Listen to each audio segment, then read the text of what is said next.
Oh boy, it's another day to see it happen. I told you it was gonna happen again. And oh, they tried to test it. Not Tulsi though. That's the one you don't want to test. Oh, cause she gonna shut it down. She gonna put her foot down. Oh, Dana got a taste of Tulsi, huh? This is gonna be good, y'all. Let me read some of these comments before we get into it. But I want to tell you that I'm wishing the best in all you guys' life, man. I hope everybody is blessed, well, and healthy, man. And that the month of September treats you and your family well. Check on your loved ones. Call them, text them, give them a hug for me. We're living in some crazy times, man. Some crazy times. People are struggling. People are dying. We're living in some disgraceful, sick times, man. Check on your people. But oh boy, CNN needs to go out of business. Dana Bash was nervous by Tulsi's no-nonsense approach and demeanor. Bash was not able to spread her propaganda because Tulsi was not having it. Oh boy. Well said, Tulsi. You can see it in her face. You wiped the floor with Dana and her meaningless questions. Oh boy. I am so impressed with Tulsi. Dana Bash is a disgrace to journalism. Dana was overwhelmed. That's what the truth does to the lefties. Oh man, really CNN? This is what you want to go at? Who you want to go after? How incredibly disrespectful. I'm just reading some of the comments from these beautiful patriots, man, with common sense. You know, that are sick and tired of the crap. You know, but everybody's impressed and man, happy with Tulsi, man. And of course, we know how CNN rocks. Enemy of the people, man. Fake news. You know. Communist News Network. That's what they say. You just can't make this up, man. But let's go and jump in, y'all. Let's watch Tulsi just completely mop the floor with Dana Bash live on CNN. Yeah, and this one, I think it was this one actually live, because we knew that interview wasn't live. That train wreck disaster interview, 40 days for a so-called presidential candidate, the vice president. Still wondering how she got there. DEI didn't earn it. You know, 40 days, and she did an interview with Dana Bash, pre-recorded, pre-taped. Yeah, you just can't make it up, man. But Tulsi wasn't having it.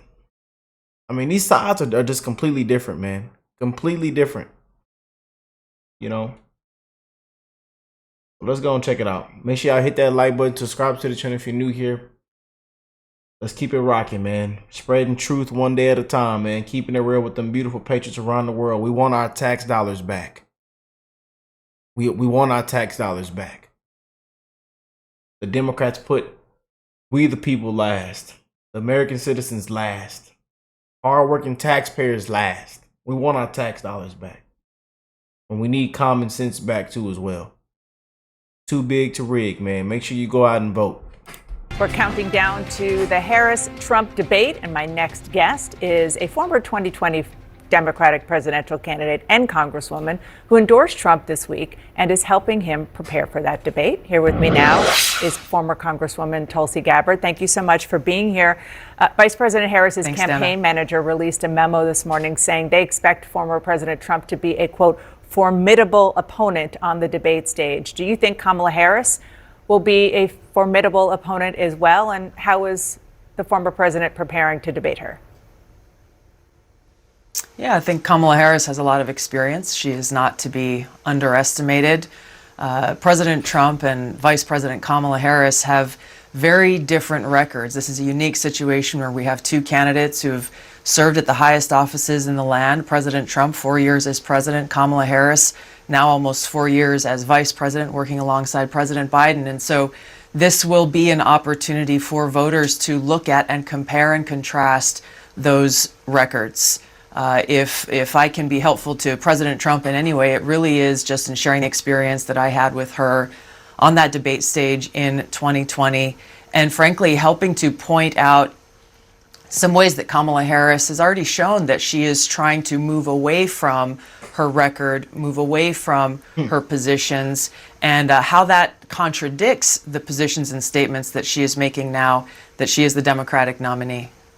And it is a remarkable situation in that you are a Democrat who debated her in a Democratic primary, and now you are helping the Republican nominee to debate her. And on that, I remember in 2020, you attacked Harris for being too aggressive as a prosecutor, which is the opposite from what Donald Trump is saying about her as weak on crime. So which is it? What I pointed out in that debate stage in the 2020 campaign was her hypocrisy.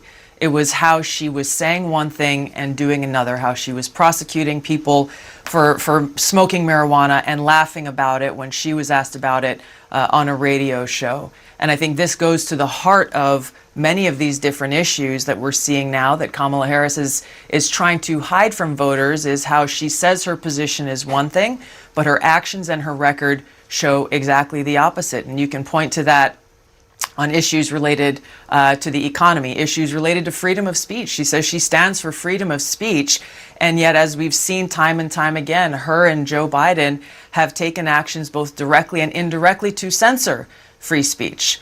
Most recently, I can point to my own experience of this, of how the Harris-Biden administration have added me to a secret domestic terror watch list the very day after Kamala Harris was endorsed by Joe Biden, and I was on TV and warning the American people about what I saw as the dangers of a Kamala Harris presidency, taking action that was clearly political retaliation. They've done this to a lot of different people, which points to how dangerous it is to have people in power so willing to abuse that power to go after political opponents. Okay. All right. Look. What's up, Dana? What's up now? Gotcha? You hit her with a gotcha question, and you got it. You hit her with a gotcha question. Man, I might have to pull them sirens back out, y'all. Only the true patriots, the OGs, know about them sirens. I might have to pull them sirens back out. I got, man, because we got you. You hit her with a gotcha question, gotcha, and she said, you got it.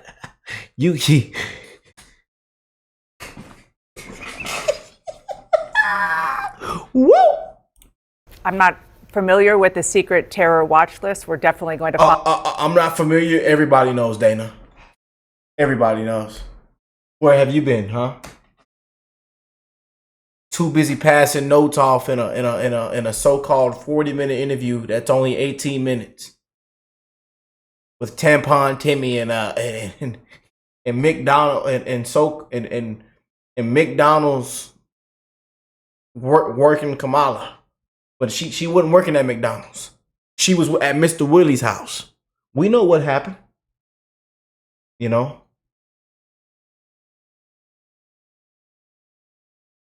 On them knees at Mr. Willie's house. Talking to Mr. Willie's Willie. I know what took place. Talking about she was at McDonald's putting the fries in the basket. Nah, I know what she was putting in that basket. Follow up on that, but I do want to move on to what is happening with regard to controversy after the former president visited Arlington National Cemetery this week.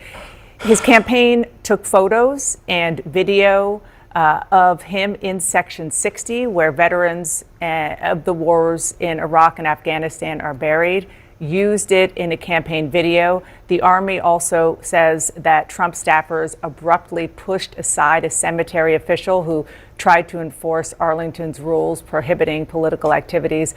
I know you were with Trump at least earlier in that day at the tomb of the unknown soldier. Did you witness the altercation at Section 60? I was there from the beginning with the laying of the wreaths with the family members, the Gold Star family members, and some of the survivors of that terrorist attack in that disastrous withdrawal from Afghanistan. I was with them at Section 60, and what I saw was a very grave and somber remembrance and honoring of those lives that were lost. And I saw President Trump spending time at the invitation of these Gold Star families with them.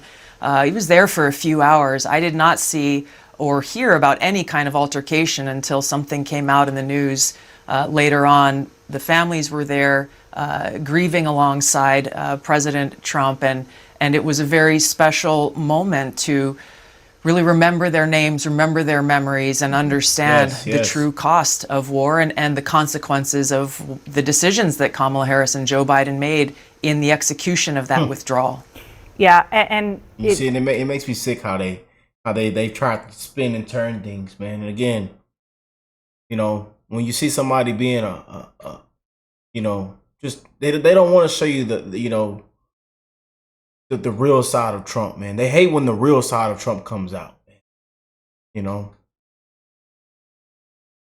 when he's loving and he cares and he puts America first and he puts we the people first. You know, that he shows up.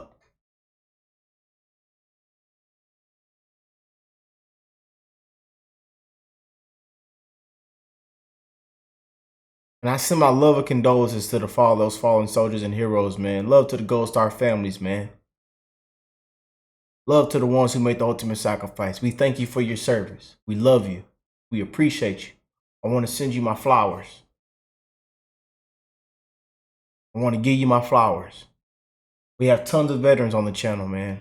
But it makes me sick, man. It really does. And I hate to interrupt. I know y'all hate when I get to talking and interrupting. But it makes my blood boil, man. I'm for real. It really does, man. Now all of a sudden he's broke rules, you know. And under Trump, this never would have happened.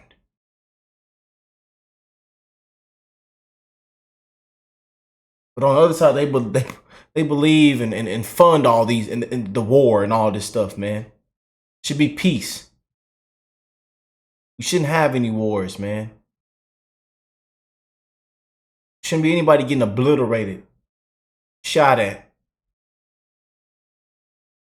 We need peace, man.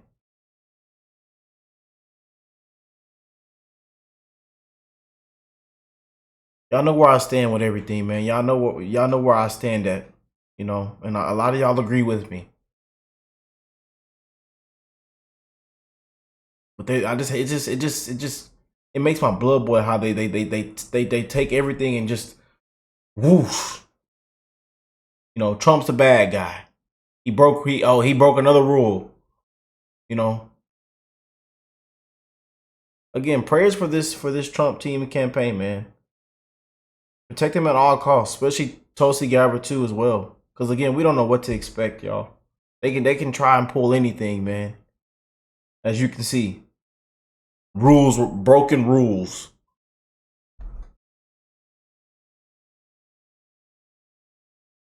It is very clear that the former president was invited in his personal capacity, as you said, by a family of one of the service members who was killed about 2 years ago during the withdrawal from Afghanistan. It was 3 years ago. 3 years ago. 3 years Thank ago you. Thank to you the for day correcting on me. August 26th. Yes, 3 years ago.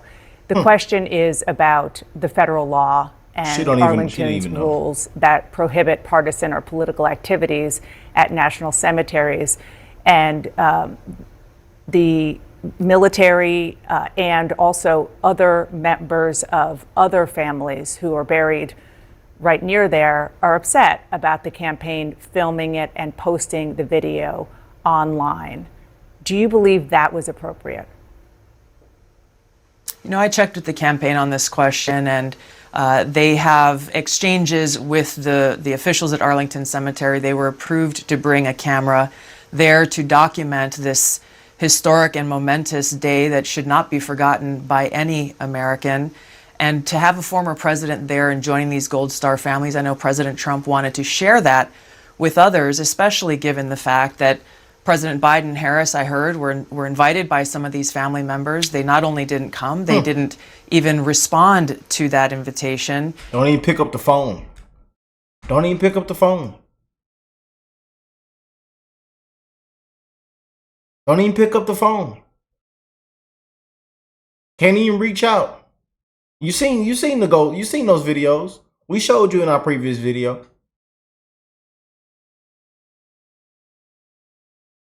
We cried on one of them. You know, it's heartbreaking, man.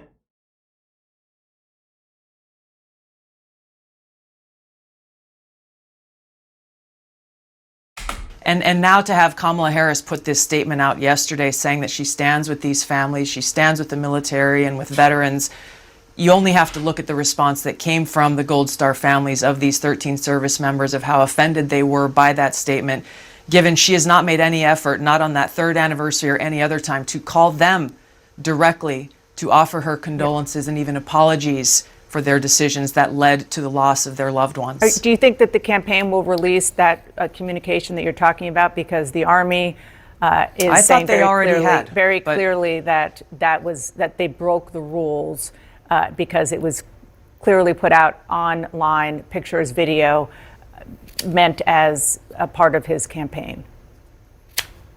I thought they already had. I was informed that they had come to an agreement. They could bring a camera there. And as far as I know, and the public statements I've seen from the Army, is that the matter is closed. I think the matter is closed about the altercation, alleged altercation, which you didn't see, but I'm not sure it's closed with the idea that they seem to have broken rules and perhaps even federal law by putting out the campaign video. I want to ask you about... I just like to say one last thing on this, because I think it's important, and I've seen a lot of the headlines and the stories and the concerns that people are raising about this. But to me, as a soldier and as someone who has been deployed to different war zones in the world, and I have friends who are buried there at Section 60, what is more outrageous to me is that there wasn't universal coverage of the momentous day of the third anniversary of the loss of these 13 Gold Star families, and the outrage that they feel that their loved ones are not getting the kind of coverage and memory that their great sacrifice deserves. That is what everyone should be outraged about. Well, yeah, we have covered the... I'm so glad she said that, man. Man, so glad. Everybody, man, I'm telling y'all, man. Woo! And y'all know this woman right here was in my top 3 for VP picks. My top 2. Y'all know she was in my top 2, man. JD Vance was nowhere to be found in my pick. She was in my top 2.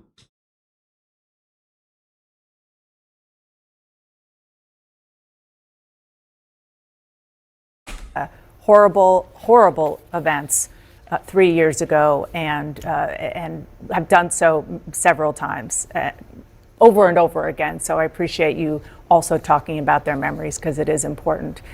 Before you go, you said in an interview this week that you were interested in serving in a Trump administration, potentially as Secretary of State, maybe Secretary of Defense. Have you discussed that with Donald Trump directly?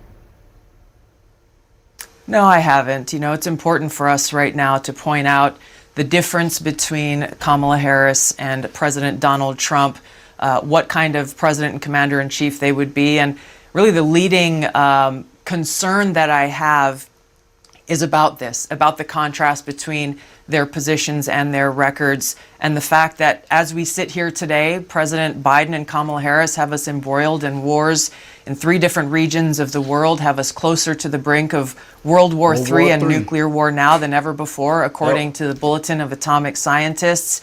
And this should be of concern not just to Republicans and Democrats, it should be a concern to all Americans, because what's at question is our ability to have a future and to live in a free society where we can be peaceful and prosperous. This is personal for me, as it should be personal for all Americans, because it is our future that's on the line here in this decision that we as voters have to make about who we want our commander-in-chief to be. Former Congresswoman Tulsi Gabbard, thank you so much for being here this morning. Wow, she knocked it out the ballpark, you guys. She knocked it out the ballpark right there. I mean, Dana was she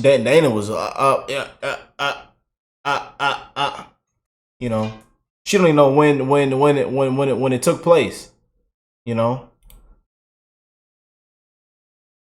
Unbelievable, man. All over the poor, and can't feel bad for Dana, man. A disgrace, you know. Y'all was right. She was overwhelmed. Tulsi is phenomenal, man. Let me know what y'all think of that. Comment down below. You know. Once again, man, it's win after win after win after win, man. You know, and we got this debate coming up. We're gonna mop the floor, man. We are gonna mop the floor. I hope you guys are ready. But I love you guys, man. We just opened up the channel memberships. Membership if you want to join. Make sure it was you know, not crazy pricing, not multiple memberships, just one for everybody, man. Be a part of the Keep Climbing family. And it's a lot of amazing perks you get access to. And I send you hats. Up to 6 mega hats. Literally sent directly to you, you know, free of charge. And you know, I offer amazing perks if you want to join the channel membership. But if not, just send me a simple email. You know what I'm saying? I know we're living in crazy times now, but I did make it to where everybody could join at a reasonable deal. But I know a lot of y'all been asking me to start a Patreon or do channel memberships. So we bought the channel we got the channel membership up and rolling. You know what I'm saying? So you can join the channel now if you want to. But I love you guys, man. We're gonna continue to bring you the best coverage, the best updates. Keep it real. Keep it 100, 1,000. Wow. You know what I'm saying? No sugarcoating it, man. You know what I'm saying? And we are in a fight to get our country back, y'all. And it has to be too big to rig, man. You know what I'm saying? We encourage everybody to go out and vote, man. We need common sense back. We need common sense back, man. Because millions are struggling and dying right now, man. We have no peace. We are a laughing stock. We are a failing nation. You know. But hey, we blame everything on Trump. You know, we're sick of the lies. We're sick of the brainwashing. It's all crap, man. People are sick and tired, man. But hey, I love you guys. Bless you all and your family. And I will catch you all in the next one, man. Peace and love, y'all.